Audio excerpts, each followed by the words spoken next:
Palm oil കേസിൽ supreme കോടതി വിധിയെ അംഗീകരിച്ച് പ്രതികരിച്ച ആദ്യ കോൺഗ്രസ് നേതാവ് രാജ്മോഹൻ ഉണ്ണിത്താനാണ്. മുഖ്യമന്ത്രിക്കെതിരായ ആരോപണം അദ്ദേഹത്തിന്റെ കീഴിലുള്ള ഏജൻസി അന്വേഷിക്കുന്നത് ശരിയില്ലെന്ന് ഉണ്ണിത്താൻ പറഞ്ഞു.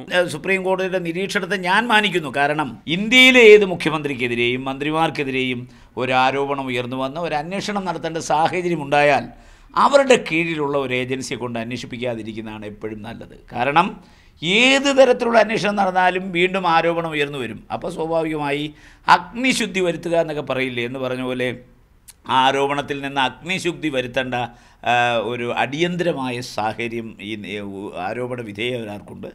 ഏത് ഏജൻസി അന്വേഷിക്കുന്നതിനും യാതൊരു ബുദ്ധിമുട്ടും UDF-നില്ല, കോൺഗ്രസിനില്ല. മുഖ്യമന്ത്രി രാജിവെക്കണമെന്ന പ്രതിപക്ഷ ആവശ്യം അദ്ദേഹം തള്ളിയെങ്കിലും കേസ് സ്വതന്ത്ര ഏജൻസി അന്വേഷിക്കണമെന്ന ആവശ്യത്തെ അംഗീകരിക്കുകയാണ് ഉണ്ണിത്താൻ ചെയ്തത്. ടൈറ്റാനിയം കേസിന് പിന്നാലെ പാമോയിൽ കേസ് കൂടി വന്നതോടെ കോൺഗ്രസിൽ മുഖ്യമന്ത്രിക്കെതിരായ അഭിപ്രായം രൂപപ്പെടുന്നതിന്റെ സൂചനയായാണ് ഇതിനെ വിലയിരുത്തപ്പെടുന്നത്.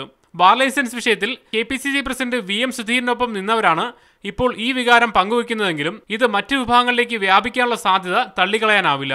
നാളെ ഒരു വിഭാഗം കോൺഗ്രസ് നേതാക്കൾ തിരുവനന്തപുരത്ത് KPCC പ്രസിഡന്റുമായും പ്രവർത്തക സമിതി അംഗം AK ആന്റണിയുമായും വിഷയം ചർച്ച ചെയ്തേക്കുമെന്ന് സൂചനയുണ്ട്. +2 കേസിലെ തിരിച്ചടിയും സർക്കാരിന്റെ പ്രതിച്ഛായ ബാധിക്കുന്നതാണെന്ന വിമർശം പാർട്ടിക്കകത്തുണ്ട്. ഈ വിമർശങ്ങൾക്കെല്ലാം ഏകോപിത രൂപമുണ്ടായാൽ അപ്രതീക്ഷിത രാഷ്ട്രീയ മാറ്റങ്ങൾ ഉണ്ടാകാനിടയുണ്ടെന്നാണ് വിലയിരുത്തൽ. മീഡിയ 1 തിരുവനന്തപുരം.